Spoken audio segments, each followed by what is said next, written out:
Selamat datang di Pojok Santai, channel khusus yang membahas komik dan novel dengan cara asyik.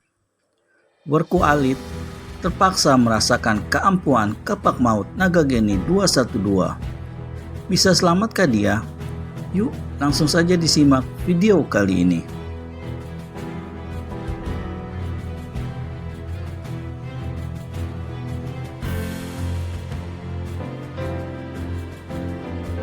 Mahesa Birawa yang ada di medan pertempuran sebelah barat yang saat itu sudah hampir berhasil mendesak pasukan Pajajaran dan membobolkan pintu gerbang pertahanan menjadi terkejut ketika selintas kepalanya dipalingkan ke arah timur. Pasukan pihaknya di jurusan ini dilihatnya bertempur dengan kacau, malah sebagian besar mundur terdesak hebat. Beberapa kelompok pasukan bahkan dilihatnya melarikan diri kocar-kacir. Dan di antara semua apa yang disaksikannya itu, sayup-sayup telinganya mendengar lengkingan suara seruling. Jaraknya dengan medan pertempuran sebelah timur terpisah puluhan tombak. Tapi suara seruling itu seperti menerpa-nerpa kulit tubuhnya, menyedatkan jalan darahnya dan menyakitkan anak telinganya. Dan saat itu juga jumlah prajurit yang bertempur di medan sana semakin berkurang juga. Banyak yang lari dan banyak yang tergelimpang mati. Mahesa Birawa serahkan pimpinan kepada seorang kepala pasukan yang dipercayainya. Kemudian dengan gerakan sebat dia menuju ke medan pertempuran sebelah timur. Begitu sampai di medan pertempuran ini, dia disambut oleh satu pemandangan yang cukup membuat bulu kuduknya merinding. Saat itu, Raden Werku Alit sudah terdesak hebat dan tak sanggup mengelakkan sambaran pedang Prabu Kamandaka.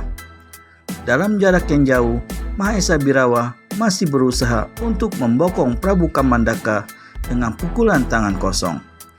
Namun angin pukulan yang dahsyat itu diterpa hebat oleh satu gelombang angin ganas dari samping.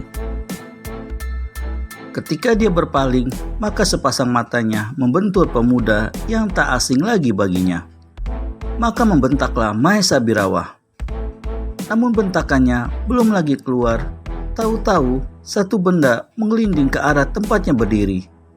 Dan ketika diperhatikan, benda itu adalah kepala Raden Werku Alit yang sesaat sebelumnya lehernya kena ditebas pedang Prabu Kamandaka. Kemarahan Mahesa Birawa tiada terperikan. Dengan keris di tangan kanan dan gada berduri yang mempunyai 3 mata rantai berduri pula, dia menyerbu ke hadapan Prabu Kamandaka. Namun setiup angin dahsyat memotong serangannya itu dari samping. Dan ketika dia berpaling, ternyata lagi-lagi pemuda itu yang menghalanginya. "Woi, aku lawanmu Mahesa Birawa," teriak pendekar 212 dengan bola mata bersinar-sinar. "Kutunggu kau di Bukit Jatimale." "Budak hina, kuburmu adalah di antara tumpukan mayat di tempat ini juga," bentak Mahesa Birawa. Sementara itu, Prabu Kamandaka yang tahu bahwa yang tadi hendak menyerangnya adalah tokoh pemberontak kaki tangan Werku Alit yang berbahaya, segera berteriak berikan perintah. "Kurung penjahat-penjahat pemberontak ini." 2 lusin prajurit, 3 kepala pasukan, dan Prabu Kamandaka sendiri segera mengurung Mahesa Birawa. Namun pada saat itu pula Wiro Sableng melompat ke muka dan berseru, "Prabu Kamandaka, kau memang punya hak untuk menangkap dan membunuh manusia itu karena dia adalah pentolan pemberontak musuh Pajajaran.